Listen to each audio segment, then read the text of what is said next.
Blacksburg, Virginia, in America, the mayor has placed an order for a firm in Alfreton that makes self-watering floral planters and hanging baskets. And to tell us more, I'm very happy to say Patience Atkinson Gregory, who's the managing director of Amberol, is here. Good morning to you. Good morning. Do you like my tie, by the way? It's fantastic. It's the least sarcastic comment I've had all morning on it. I'm on radio for a reason, is what I normally tell people. Thank you very much for coming in. Tell me a little bit about Amberol, then. What is your primary line of business? Is this it? Our primary line of business started off really as being self-watering hanging baskets. Along with that came street furniture, so looking at precinct planters. We gradually moved into litter bins, recycling bins. We did some for around the Olympic areas in London this year as well. Oh, that's a great thing, isn't it? And we do a talking penguin and talking bins in general. Right, stop right there. You do a talking penguin? We do a talking We're penguin. supposed to be talking about baskets, and we will in a moment. What's the talking penguin, sorry? Basically, he's a penguin for children to put rubbish into, so it's trying to educate the younger members of our society to feed the penguin. What does he say? Thank you. Whatever you want him to say, he says thank you. Occasionally he burps and says thank you very much, I liked that. Or you can programme with your own message, so a lot of people now are taking the voice boxes and actually putting their own message for their college or their school or even a shopping centre on there. Who provides the voice for the penguin? The customer, or The do you do customer it? generally. No, we can do it, but the customer generally does their own voice. I was thinking there might be a gig going there, you know. So yes, and your dad invented the technology we're talking about, the Yes. self-watering planters and the That's hanging right. baskets. Yes, we've been trading over 40 years now, so some 30 to 40 years ago he finally, I think I remember the fridge tray in the garden with a bit of matting and a bit of wire on, and we developed into this hanging basket now.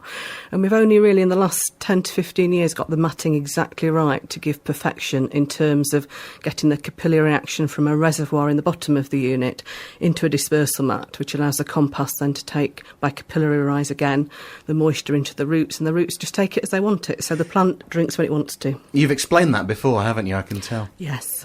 Because there would be a tendency for me to start glazing over if you got too technical, and I kind of followed that. It is helped by the fact you've brought one in, and you briefly kind of showed me. It's like a great big conventional hanging basket, and yet right at the bottom level there's this membrane, and underneath that is where the clever gubbins is. That's the wicks that suck the water up, as we say in Derbyshire. So what's the advantage over a normal hanging basket? Well, if you water a normal hanging basket, generally they're wire, they may have moss in them, but most of the water ends up on the floor. And the reality is on a hot day, particularly in a hot climate, you would end up watering like 2 or 3 times a day perhaps. With our basket, certainly this year, you certainly wouldn't water more than once a week, maybe less than that. And of course, when we're talking about, you know, kind of corporate things or, you know, civic decoration, like in town centres, councils, that kind of thing, that saves an awful lot of money, not sending people out with the watering gear. It does save a lot of money, and of course you've got to think of the environment, and with potential droughts earlier this year, again it's quite a big saving on water. Of course, yeah. Well, how would they work? I mean, I made my flippant comment about the summer that we've had. Is this only if you're talking about a warm environment where you would have to keep watering? And as you say, anyone who's ever done hanging baskets, it's hard to judge it because they're up there, you're down here watching it splattering down through the bottom, trying to work out when it's saturated and not overwatered. In a summer like we've had, would it still be good? Would it still kind of preserve in the reservoir the rainfall and look after itself on its own, essentially? It does. If there's a lot of growth in there, the rain sometimes struggles to get through to the actual soil to water the unit. And we believe that watering from the bottom is the best way because the roots are taken. The roots aren't having to go to the top of the plants to get the water. They're taking it downwards, going downwards to get it. So when you water these, are they watered differently? Do you just kind of, you say fill from the bottom? Do you directly fill the reservoir and then leave them to it? You would directly fill the reservoir and perhaps just give a little sprinkle on the top just to keep that top nice and moist. I find this fascinating. So you've been going, you say, 40 years or so Just as over a 40 company? years, yes. Whereabouts are your hanging baskets before the American factory came into play? Obviously throughout the UK, extensively throughout the UK, into Europe, France, Spain, Germany. So you're not new to export? We're not new to export, but obviously America is really exciting for us. Yeah. So. Where are you proudest of having your products? I think we're proud wherever they are, to be honest. We get an awful lot of people who go on holiday. Oh, we saw your sticker on your unit and sending us pictures in, which is fantastic. So we're thinking about having an Amberol Spotters Club for that. Oh, wow. And do they say anything on them about Alfreton or Derbyshire? It's just got our address on it, so it has got Amberol in Alfreton. So there's a little mention of Alfreton. Absolutely. In all sorts of spots around the world. And you mentioned the Olympic Park. Now, am I right in suggesting... Because all the way through London 2012, we know it's been a minefield. You ask people to talk about their involvement. Oh, we're not allowed because of sponsorship, blah, blah, blah. Some people have paid more. Once it's all over, which it is now, you're allowed to shout about the fact that you were involved, aren't you? I think so. Most of our units were actually around the park rather than in the park itself. A lot of people commented on that because, I mean, they paid a lot of attention to the environment, didn't they? Yes, I mean, litter bins, recycling bins, and we do a dual bin for recycling and general waste. They were really important in that area because they've got to keep it absolutely clean. That's a good one to stick into all your pictures now, surely, isn't it? Oh, yeah, of course, we were involved in London 2012. Absolutely, we'd like to, yes. Yeah, you must. Talking about your self-watering planters and hanging baskets, which your dad developed. How old were you when that was going on then? You talked about sort of fridge Probably trays about in the 6, garden. 7, that age. Grown up with it. Was he a keen gardener? Quite a keen gardener, yes.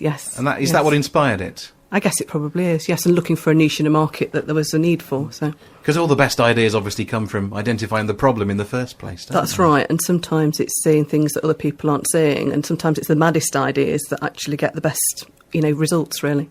And it's still your family and the other family, your Yes. dad's partner in the business that run the firm. That's It's a right. family company. Yes, it's gone down to the second generation now, so... How big an operation are you now? We're 27 employees, so it's nice and neat, really. Yeah.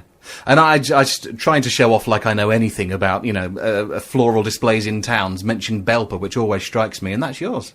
Yes, we started in Belper 40-odd years ago. We were there until 15 years ago when we moved to Alfreton. And of course, they got gold in East Midlands in Bloom, which is fantastic news for them this year. They always look like they've made an effort, don't they? They work so hard. I mean, these in Bloom people, they're all doing it voluntarily. They're all doing it, for free because they're proud of their town, and it makes such a difference. Let's move from Belper to Virginia, to Blacksburg, Virginia then, which I thought I didn't know much about, so I went and had a look at it. It looks like a very nice place. It's the largest town in Virginia by population. It's got a couple of nominations for awards. Well, it's won. Southern Living called it the best college town in the South, and it was named by Business Week magazine as the best place in the US to raise kids. So it must be a very pretty town. So it's now more beautiful with our baskets, isn't it? How did that come about then, that contract? I think that was really through the website as much as anything, that they were looking for a self-watering basket. Beth found ours on the website, started to talk to us about how it might work, and just had a handful in the first year, just sort of half a dozen to try. Was really pleased with the results that she got. She's a real horticulturalist over there, so she knows her stuff. And they'd actually got 114 wire baskets. And they decided to replace them with 228 of ours because they could actually manage to, with watering less, they could manage to maintain those. So it's a fantastic story, really. Do you, I don't know if you're able to give us any kinds of numbers or proportions, but in terms of the saving to local authorities when they go down this route, is it really noticeable to them? We would say that investing in a basket probably pays for itself in the first year. Watering a wire basket, most of the water ends up on the floor because it just runs through. In a very hot time, you'd perhaps water it twice a day. With our baskets, you're watering once a week. If it's really hot, you might have to do them twice a week and just keep an eye on the locations. Wind can be a problem as well because that can dry things out a little bit, particularly on a wire basket. So again, ours are protected against the windage as well. How is the climate in Blacksburg, Virginia, do you know? Pretty hot from what I hear. And they also had tremendous storms which took loads of trees down and wires down, but our baskets still stayed standing. So that was a smug phone call. Oh, yes. I don't know much about Virginia. All I keep humming that Laurel and Hardy song to myself about the Blue Ridge Mountains of Virginia, which they're not far from. No, they're not. You haven't been, have you? I haven't, no. Have you seen pictures? I've seen pictures. We have pictures here of the basket. So because, of course, yours is the technology that the flowers are in. It's Yes. up to people what they plant in them. Do they do a good job? Absolutely, they do a good job, and it's really important. In actual fact, they've tried to grow a few veg in theirs, and I think she's sort of having rethinks about how they do that next year because it's taking a lot of the root space up. But, yes, we can give people the technology, but it's the people, it's the in bloom people that make the difference by what they plant in them, and they make things really beautiful. You talked about the stickers that say Amberol, Alfreton on them. Is that on these as well? Yes, it is. So that's in Virginia? Absolutely, yes. Right. And hopefully a few people will peel them off and be ringing us up for a basket for themselves as well. That'd be nice, wouldn't it? Hey, Yeah. You'd expand from 27 if you started taking on America. That's right. Apparently there are another 2 townships who've seen the results in Blacksburg and actually want to come on board next year as well. So we're beginning to talk to them about that possibility. Is there another generation of the family that are going to take the business on? Is this Very young in my case. Yeah. I have a 4-year-old, so she's a bit young yet. But you're sowing the seeds very nicely there. absolutely. Wow. And have you heard any feedback from Virginia, from kind of the people, not the guys that you deal with, but We have. the townsfolk? We've had some emails passed on to us. One was from the mayor saying how thrilled he was and delighted with the results, and obviously the people of the village and town are talking to him and being very pleased. So it's all good, really, from what we're hearing. It really is. It's very nice, very special. Yes, it is. And aside from the self-watering devices, I was taken by the penguins. Any more animals on the drawing board for the bins? We're still thinking about it. It's just getting that next real winner, really. As I said to you off air, when the gas man came in and smiled at our penguin, we realised we'd got a winner. If a 40-year-old man's going to smile at him, you think you've got something that's worth looking at, don't you? Another one just did, yeah. Yes. Fantastic stuff. Sorry to sidetrack onto penguins, but that really grabbed me. And, wow, the great little bit of Derbyshire that's made its way to Blacksburg, Virginia, and clearly all over the world as well. But that's a nice foothold in the next frontier, if you like. Yes, Thanks for coming in, Patience. Okay, thank you very much. Nice to meet you.